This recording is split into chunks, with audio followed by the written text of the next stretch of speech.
বন্ধুরা দেখো, আজকে এই ফুল দুটো বানিয়েছি কাঁঠাল পাতা দিয়ে।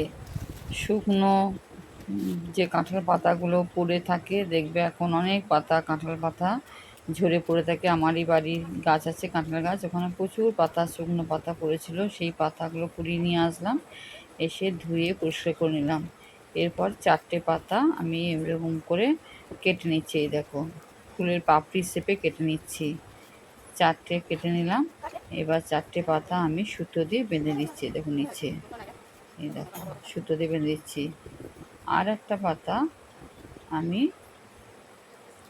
রেখে দিলাম। আর একটা পাতা আমি মাঝখানটা কাটবো, দিয়ে চারিপাশ সরু সরু করে কেটে নিচ্ছি। দেখো আরেকটা পাতা, এই দেখো, সরু সরু করে কেটে নিচ্ছি। এটাকে আমি রোল করবো। এবারে রোল করে করে নিয়ে আঠা দিয়ে ঠিক মিডিলে আমি আটকে দেবো, ফুলটার মিডিলে। এই দেখো, দেখেছো কেমন হয়েছে বন্ধুরা?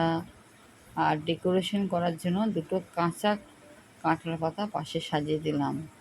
তোমরা অবশ্যই জানাবে আমার কাঁঠাল ফুলের গুলো কেমন লাগছে, আইডিয়াটা কেমন হয়েছে অবশ্যই জানাবে বন্ধুরা।